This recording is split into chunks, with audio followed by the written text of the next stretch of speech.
Hello, Year 9. Here is your next lesson on an inspector calls.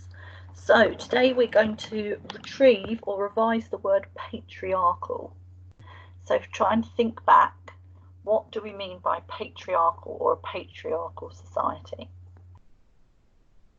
So hopefully you've remembered that a patriarchal society is one that is dominated by men, and certainly throughout, well, until the 20th century and throughout the 20th century, before then, we have lived in a patriarchal and male-dominated society, and some may argue that, in fact, even in the 21st century, we still do. But certainly in the literature that you would have studied throughout Key Stage 3, we will be looking at literature set in a patriarchal society. So what evidence do we have then from the stage directions of an inspector calls that the play is set in a patriarchal society? So what evidence do we have that the Burling family is a male-dominated family in a patriarchal society? So our new word today then is ingratiate. So if you're trying to ingratiate yourself to someone, you're trying to bring yourself into favour with someone by flattering or trying to please them. So you're trying to basically make them think well of you and make them like you. You might flatter them, say nice things about them, or do things that would try and please them.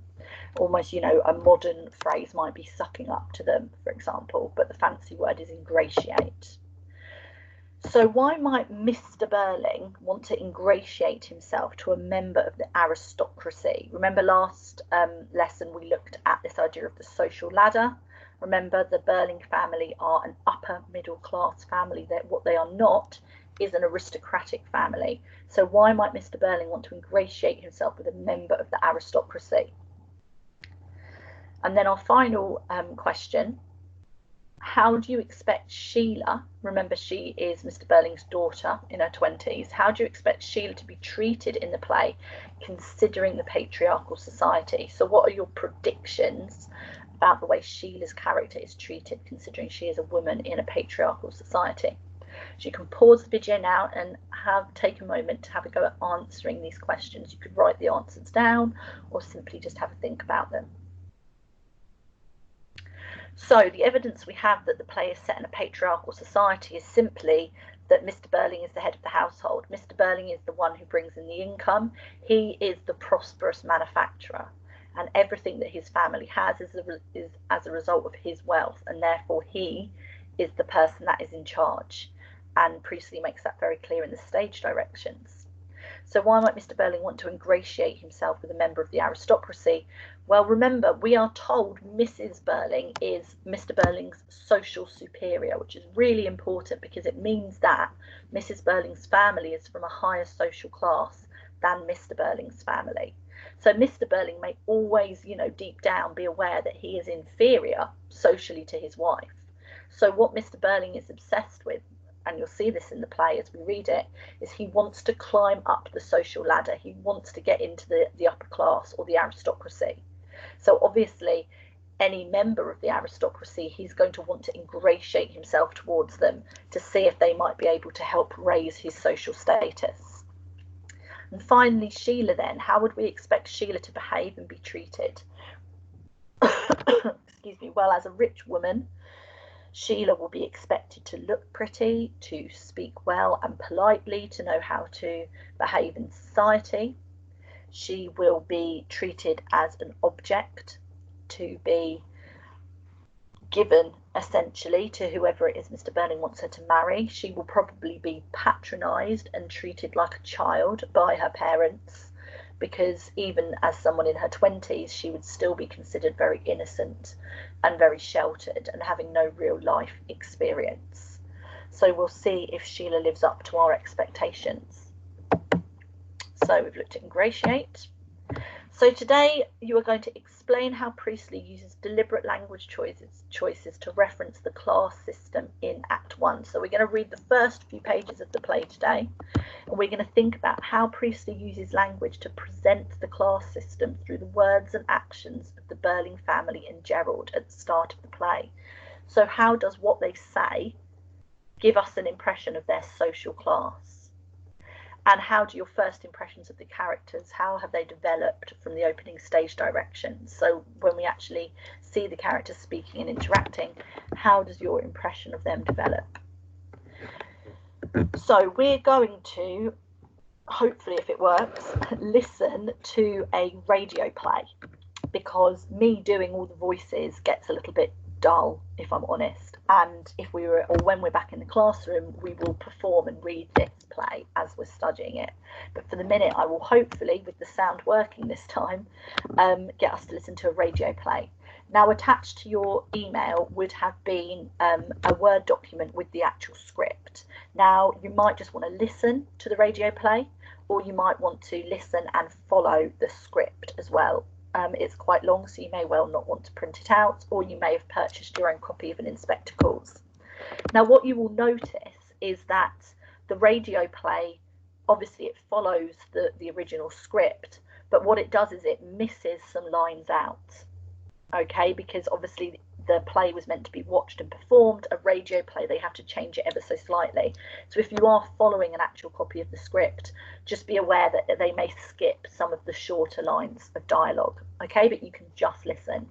What we'll do is we'll listen to the radio play, and I will pause the video occasionally. I'll try not to do it too much, and I will just ask you some questions as we go, you know, and pick up on some of the main points.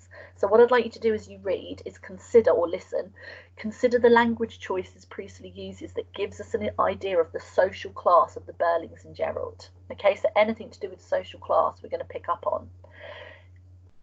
Are the Burling family and Gerald of the same social class? And how do we know? Okay, so hopefully by the magic of technology, it will now switch to the radio play.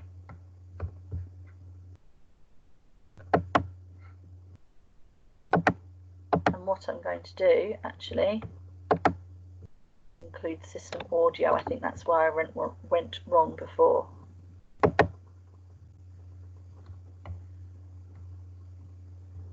So let's see how we go.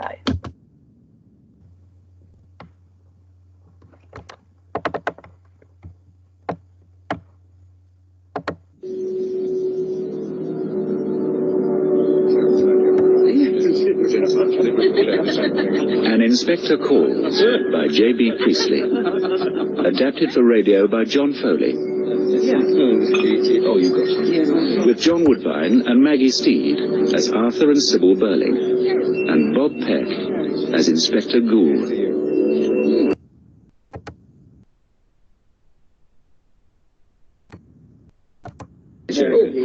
All right, Edna.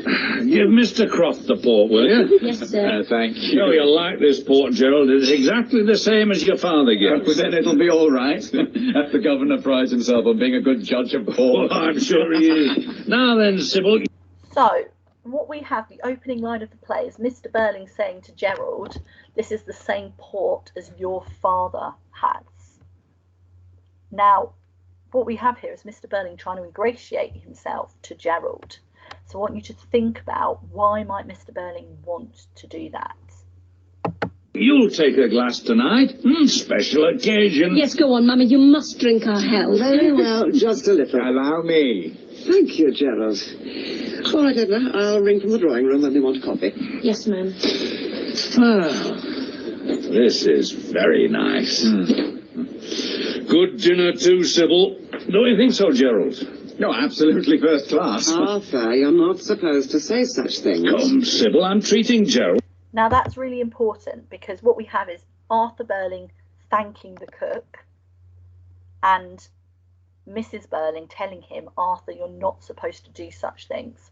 So what we see here is Mr. Burling, to us, well, he's thanking the person that's cooked his meal. Surely that's not impolite.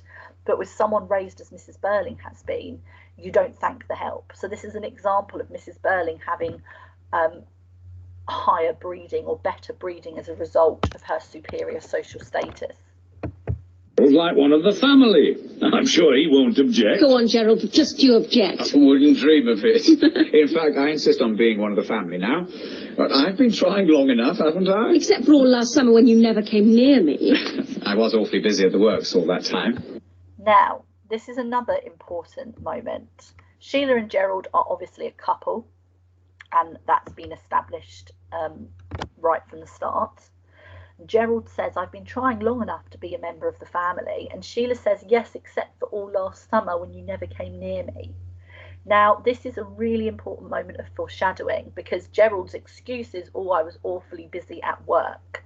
So what Priestley very cleverly does in these opening few pages, which we'll look at more when we're back in school, is he's showing that beneath the surface of the Burling family, there are secrets. And one secret that we have here is what was Gerald up to the whole last summer when he really didn't go near the girl he was supposed to be in love with. That's what you said. Now, Sheila, don't tease him. When you're married, you'll realize that men with important work sometimes need to spend all their time and energy on their business. You'll have to get used to that, just as I had. I don't believe I will, so you be careful, Gerald. Oh. Now, this is really interesting. Mrs. Burling is agreeing with the way society is. Well, you'll just have to accept, Sheila, that that's what it's like being a woman. Your husband will spend lots of time outside of the house and will focus on work. Now, this is an example of misogyny. And I know that certainly my class will have talked about misogyny before. Now, misogyny is this idea of women being seen as inferior, as being not as good as men. And what's interesting here is that women can speak in a misogynistic way every bit as much as men. And Mrs. Burling's saying, well, you'll just have to get used to Gerald being at work all the time when you're married. But Sheila says, no, I don't think I will. So what we see is Sheila having more open-minded views than her mother right at the start. But then obviously Sheila is younger. She is of the younger generation here. But that's just another little crack or little divide that Priestley is showing between mother and daughter. They've got different views. I will. Now then, Eric, what's the joke? Don't know. I suddenly felt I just had to laugh. You're squiffy. I am not. Stop it, you two. Arthur, what about this famous toast of yours? Oh, yes, of course. Well, Gerald, it's a pity Sir George and Lady Croft can't be with us, but they're abroad, so it can't be helped. I tell you frankly that your engagement to Sheila means a tremendous lot to me. You're just the kind of son-in-law I always wanted. Your father and I have been friendly rivals in business for some time, and now you've brought us together. Perhaps we may look forward to the time when Crofts Limited and Burling and Company are no longer competing, but working together for lower costs and higher prices. Here. Now, Arthur, I don't think you ought to talk business on an occasion like this. Neither do I. All wrong. I only mentioned it in passing. What I did want to say was that Sheila's a lucky girl. And I think you're a pretty fortunate young man too, Gerald. I know I am. Now, this is really interesting. So this is obviously an engagement dinner, an engagement party, essentially, between Gerald and Sheila, who are going to get married, as we see in a minute. Now, Mr. Burling says a couple of really important things here. Firstly, to Gerald, you're just the sort of son-in-law I always wanted. And secondly, that Gerald's family are business rivals of Mr. Burling's. So what becomes clear as we read the play is that Gerald is a member of the aristocracy. Okay, Gerald is from the upper class. So this is why Mr. Burling was ingratiating himself towards Gerald in the very opening line of the play. Because Gerald's family are Lord and Lady Croft. So when Sheila marries Gerald, she will become Lady Croft. Because remember, the only two ways you could become an aristocrat was either being born into an aristocratic family or through marriage. So Sheila will become an aristocrat, and Sheila and Gerald's child will become an aristocrat. So therefore, whilst the rest of the Burling family aren't exactly becoming upper class, it is getting them that step closer to aristocracy. So that you're just the sort of son-in-law I always wanted is a really important line here. And also, you know, what Mr. Burling is hoping for is that eventually the Crofts and the Burlings, their businesses, their factories, will come together as well. So we see this sort of capitalist ideology here, this idea that the businesses could come together, could no longer be rivals, and therefore there would be more profit for them. So here's wishing the pair of you the very best that life can bring. Gerald and Sheila. Yes, Gerald, Sheila, darling. Our congratulations. Oh, thank you. Eric? Yes, all the best. She's got a temper sometimes, but she's not bad, really. Good old Sheila. Chump. I can't drink to this, can I? When do I drink? You can drink to me. All right, then. I drink to you, Gerald. Thank you. And I drink to you. I hope I can make you as happy as you deserve to be. And I'll start with this. Oh, what is it? As if you didn't know. Open it. Oh, Gerald, it's wonderful. Look, Mummy, it's the ring I told you about. Isn't it a beauty? Oh, darling. Mwah. Steady, you two. Now I really feel engaged. So you ought, darling. It's a lovely ring. Be careful with it. Careful. I'll never let it out of my sight. And now, Arthur, I think Sheila and I had better go into the drawing room and leave you married. No, before you go, I just want to say this. I'm delighted about this engagement. I hope it won't be too long before you're married. It's a very good time for it. And soon, it'll be an even better time.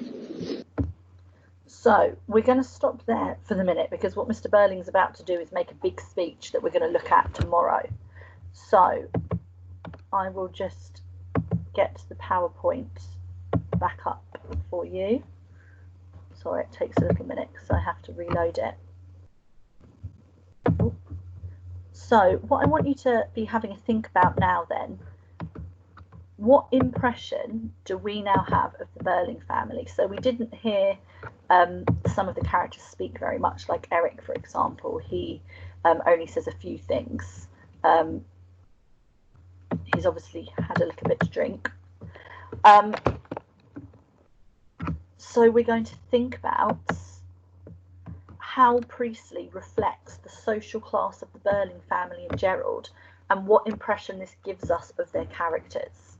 So what I'd like you to do is think about what we've learnt just through listening to the first bit of the play and write an explanation answering the question.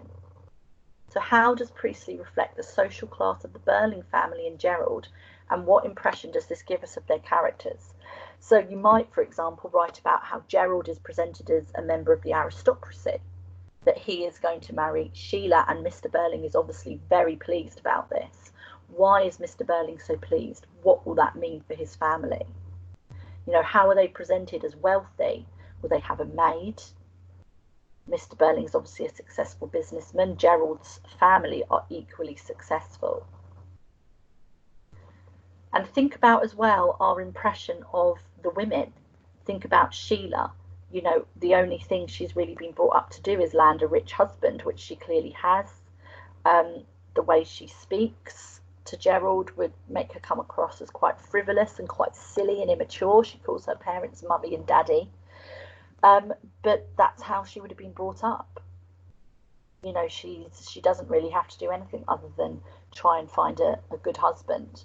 But you might mention as well how she doesn't seem to agree with Mrs. Burling's misogynistic comments about how a woman just has to put up with their husband ignoring them and being at work all the time.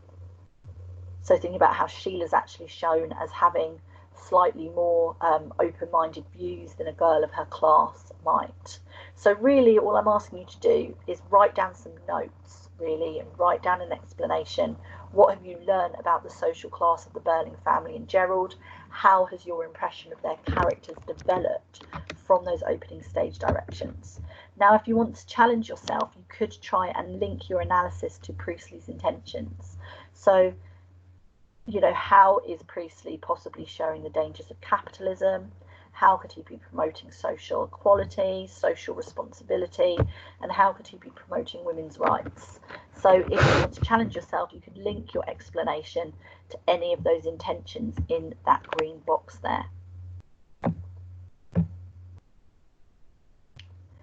Now, if you want to write this in the form of a mini PE, then you absolutely can as well. And there's just a bit of an example here. Priestley makes it clear to the audience that Gerald is a member of the aristocracy by having Burling refer to them as Sir and Lady Croft. This is significant because as a prosperous factory owner, we know the Burlings as only upper middle class. Therefore, Gerald and his family are their social superiors. When Mr. Burling says to Gerald he's just the sort of son-in-law he's always wanted, the adverb cleverly suggests he has always desired Sheila to marry a member of the aristocracy, because marriage is one of the only ways he can raise the social status of himself and his family. Priestley effectively creates a negative impression of the capitalist Mr. Burling because he has clearly selfishly planned to use his daughter for his own gain, highlighting what the priorities are for capitalists like him. Now remember, you don't have to write an analysis, you don't have to write a mini PE unless you want to. You can just make some notes, bullet point, how has Priestley shown the social class of the Burling family and Gerald, and what impression have you been given of their characters? But you can just, you know, pause the video on this model if you prefer to write something like this. Okay, so you can pause the video now and get that done before the final feedback.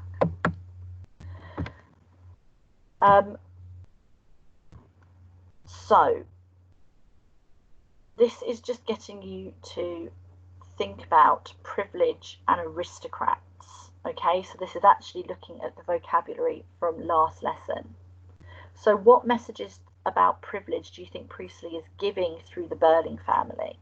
So how has he presented them as privileged?